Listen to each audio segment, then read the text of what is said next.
প্রিয় বাগেরহাটবাসী, সকলকে শুভেচ্ছা জানাচ্ছি। আসলে আপনারা দেখতে পাচ্ছেন যে একজন ভদ্রলোক আমার সামনে রয়েছে।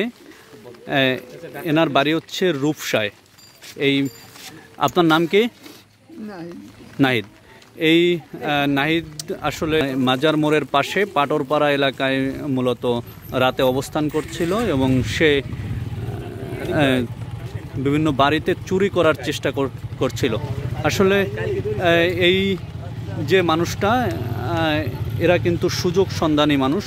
এরা কোনো পেশাদার ডাকাত বা অন্য কিছু না, যেটা বলে আতঙ্ক ছড়ানো হচ্ছে। এরা ভাবছে যে দেশে যেহেতু অরাজক পরিস্থিতি চলতেছে, আইন শৃঙ্খলা ঠিক নাই এবং কেউ কারো দায়িত্ব নিচ্ছে না, এই কারণে এরা কিছু সুবিধাভোগী মানুষ এদের মতো বের হয়েছে, যারা ছোটোখাটো চুরি ঘটনা ঘটাচ্ছে। আপনি আসলে কি করতে এসেছিলেন এই এলাকায় একটু বলেন তো? হ্যাঁ, চুরি করতে। তা চুরি নাইট সাহেব ই করেন, চুরি করতে রূপসার থেকে এত দূরে আসলেন কেন? কে নিয়ে আসছে? নাম কি তার?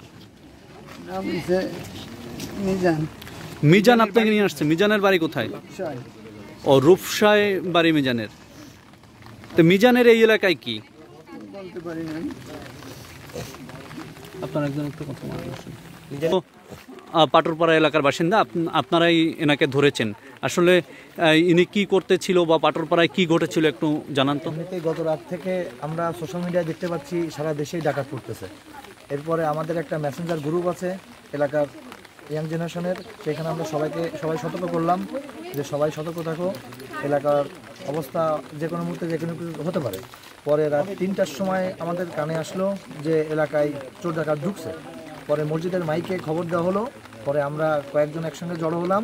আমাদের পাটরপাড়া স্কুলের সামনে আমরা অবস্থান করতেছিলাম। এর ভিতর দেখি ও একটা সাইকেল চালিয়ে আমাদের সামনে এসে দাঁড়ায়, একটু দূরেই আছে, বাইসাইকেল।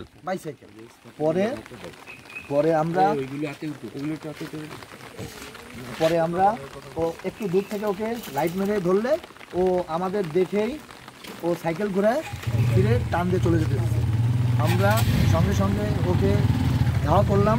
ধাওয়া করে কিছু দূর 1/2 কিলোমিটার যাওয়ার পরেই ও একটা পুকুরের ভিতর পড়লো। সেখান থেকে গ্রামবাসী সবাই জড়ো হয়ে গেল। আমরা সেখান থেকে ওকে উদ্ধার করে আমরা আমাদের স্কুলে নিয়ে আসলাম। এটা রাত কয়টায়? এটা রাত 4টার ঘটনা, 3:30 থেকে 4টা। 3:30 থেকে 4টা। ও একটা ভ্যান নিয়ে চলে যাচ্ছিল। আমরা হচ্ছে ওকে ধরার পরে এই যে পাশে যে লোক আছে ইনার ভ্যান, আপনি এই সাইডে আসেন। আপনার ভ্যান নিয়ে যাচ্ছে? আমার ভ্যান নিয়ে যাচ্ছে। আচ্ছা, ওইদিকে চলে আসছে। তারপরে আমাদের হাতে ধরা পড়ছে। এক পর্যায়ে আমরা কি করলাম, এখন প্রশাসনের হাতে তো আমাদের হস্তান্তর করতে হবে। সেক্ষেত্রে আমরা বাংলাদেশ সেনাবাহিনীর কাছে নিয়ে গেছিলাম। আমাদের এখানে যারা ক্যাম্প করছে ওখান থেকে নিয়ে যাওয়ার পরে ওনারা কোনো দায়িত্ব নিবে না, আমাদের আধা ঘন্টার মতো হয়রানি করছে। করার পরে আমরা বলছি আপনারা পুলিশের কাছে নিয়ে যান। আমরা পুলিশের কাছে নিয়ে আসছি। পুলিশ এখন বলতেছে আমাদের কোনো দায়িত্ব নেই, আমরা কোনো দায়িত্বের ভিতর নাই। পরে আমরা এক পর্যায়ে পুলিশে বলছে থানায় যেতে, বাগেরহাট মডেল থানায় যেতে, মানে সেনাবাহিনী বলছে মডেল থানায় যেতে। এখন মডেল থানায় এসে পুলিশ বলে আমরা কিছু জানি না, আমাদের কোনো দায়িত্ব নাই। এখন আমরা কি করব? আমরা গেটে বেঁধে রেখে চলে যেতে চাচ্ছিলাম। ইতিমধ্যে আপনার সঙ্গে দেখা, তাই আমরা আপনার মাধ্যমে আমরা এটা জানাতে যাচ্ছি। হচ্ছে শেষ পরিস্থিতি। কি হয়েছিল? আপনার ভ্যান নিয়ে যাচ্ছিল? ভ্যান নিয়ে দিল যখন ধরা, মানে দেখেছি আমার এক ভাই উঠেছে, উঠে ভ্যান নিয়ে যাচ্ছে, করছে আগে ভ্যান নিয়ে যাচ্ছে। ও তখন পালায় থুয়ে সেই ভ্যান পালায় থুয়ে দাবড় দিচ্ছে। দাবড় দিলে আমার গ্রামবাসী গ্রাম ভাই বেলা তাকে মাইকি প্রচার করে দিয়ে তারে গ্রামে ধরা হয়েছে। জি, ঠিক আছে। ওর ব্যাগটা একটু আমরা দেখাই, ওর ব্যাগে কি আছে দেখি একটু। এই যে জি, দুইটা রেঞ্জ ওগুলো নিচেই রাখতে এভিডেন্স এর সঙ্গে আছে। এই যে চাবি আছে 3-4টা রেঞ্জ, এই যে ভ্যানের ব্যাটারি খোলা। চাবি কি জন্য? চাবি কি জন্য? চাবি আছে বিভিন্ন রকম চাবি আছে। চাবি কি জন্য? বল ধরে বল। ঠিক আছে, এটা মানে বড় একটা চক্র। গাড়ি খোলার জন্য ছিল 2-3 জন লোক। আর রেঞ্জ কি জন্য? রেঞ্জ কি জন্য? গাড়ি তোলার জন্য। মূলত তুই গাড়ির চোর।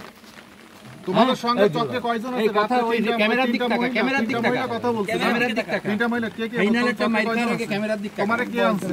তোমারে কে আনছে? ওর কাছে একটা ফোন পাওয়া গেছে, এই ফোনের ভিতরে একটা সিম ক্যামেরার দিক তাকা, ক্যামেরার দিক তাকা। এবং 3টা সিম ওর কাছে এক্সট্রা পাওয়া গেছে। এই 4টা সিম নিয়ে ও অপকর্মগুলা করে। সকালে আমরা ওকে ধরলে ফোনটা আমাদের কাছে নেওয়ার পরে ওর কাছে মহিলা ফোন দিচ্ছে। সকাল 6টার পর থেকে একের পর এক ফোন আসতেছে। আমরা ইতিমধ্যে বিভিন্ন জায়গা থেকে 2-3টা মহিলার সঙ্গে কথা বলছি, হয়তো ওই সেই মহিলাগুলো ওর সঙ্গে সংযুক্ত আছে।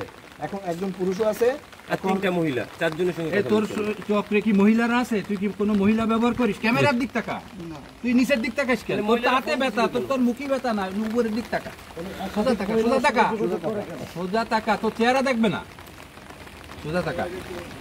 এই আপনার মাথাটা সোজা করেন একটু প্লিজ। এই তো মাথাটা সোজা কর, মাথা সোজা কর, দাঁড়ালি আর সোজা করতে পারবি না নে। সোজা কর, সোজা কর, ওই দিক তাকা, ক্যামেরার দিক তাকা, তাকা। এই তো মারতিছে না, পরে বিপদে বাঁধবি। তুই বাদ জি। তুই ক্যামেরার দিক তাকা। আর এই সিম কয়টা আর কি আছে তোর কাছে? মাথায় কিছু আছে না নি?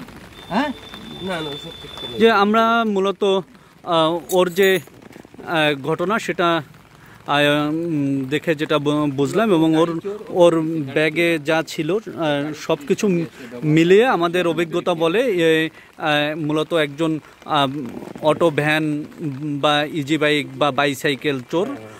এ আসলে এই যে দেশের যে খারাপ পরিস্থিতি চলতেছে, এই পরিস্থিতির কারণে সে যে চোর হয়েছে বিষয়টা তা না। এ একজন পেশাদার চোর এবং দীর্ঘদিন হয়তো সে চুরি করে, এবং এই যে দেশের পরিস্থিতি একটু ঝামেলা চলতেছে, এই পরিস্থিতিতে হয়তো সে মনে করেছে যে এখন একটু দূরে চুরি করলে আমি পার পেয়ে যাব, সবাই ভয়ে আছে, এই কারণেই হয়তো সে চুরি করতে আসছে। আর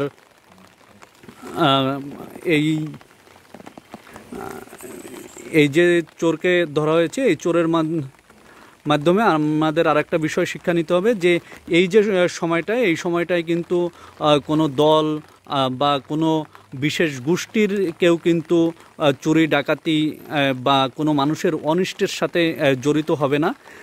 এই সময় যারা জড়িত হবে তারা সুযোগ সন্ধানী, এদেরকে এলাকাবাসী সংঘবদ্ধভাবে প্রতিহত করতে হবে এবং নিজের জানমালের দিকে একটু সজাগ থাকতে হবে, প্রতিবেশীর জানমালের দিকে সজাগ থাকতে হবে। বিশেষ করে রাতে প্রয়োজনে এলাকায় পাহারা বসাতে হবে, কারণ রাতের বেলা একজন ছোট চোরও অনেক বড় ক্ষতি করে যেতে পারে, সেই কারণে রাতে পাহারা বসাতে হবে। আমি এখনই ভিডিওটি শেষ করতে চেয়েছিলাম, ভাই আর একটু কথা বলবে, ভাই বলেন প্লিজ। সবার উদ্দেশ্যে, দেশবাসীর সবার উদ্দেশ্যে আমাদের একটাই কথা, দেশে এখন প্রশাসন কোনো দায়িত্বে নাই, সেনাবাহিনীও নাই, পুলিশও কিছু নিতে যাচ্ছে না।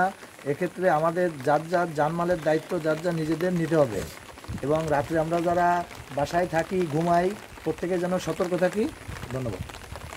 পরিশেষে আমি বলবো, বাগেরহাট জেলা আজকে রাত্রে হোল নাইট একটা আতঙ্কে ছিলেন সবাই, ডাকাত ডাকাত ডাকাত, এইগুলো আপনারা করেন, এগুলো সিসকে চোর।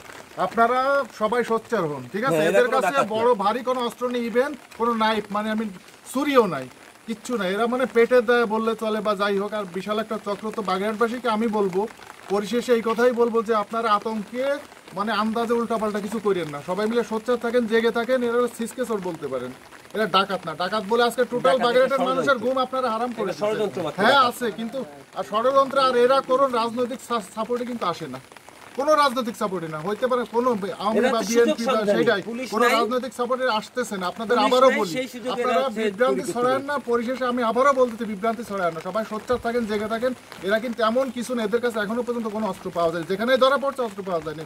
আর প্রশাসনকে বলবো, আর্মির কাছে আমরা গেছিলাম, তারা বলছে কি আমাদের প্রায় আধা ঘন্টার মতো দাঁড় করা রেখে এটা ওটা বলে স্যারের কাছে গেল, যে এসে বললো যে আপনারা থানায় নিয়ে যান। থানায় যখন আসলাম আমরা, তখন থানায় বলতেছে আপনি আনসারের কাছে যান। আনসার কোথায় পাবো, কি করবো আমরা জানি না। আসলে আমরা তো অসহায়, আমরা কি চোর ধরে কি বিপদে পড়বো না কি করবো এখন? এখন এর আমরা নিয়ে যাচ্ছি সদরে, নিয়ে যাই হোক, কত মানুষ, কোনো না কোনো মায়ের সন্তান, তাই না?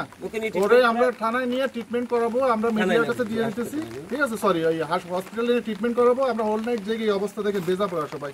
তো ধন্যবাদ। যে আপনারা ওর পরিবারের কাছে দিয়ে ওকে, ওর পরিবারের লোকজন যদি আসে তার পরিবারের কাছে হস্তান্তর করেন। ঠিক আছে, অসংখ্য ধন্যবাদ ভিডিওটি দেখার জন্য।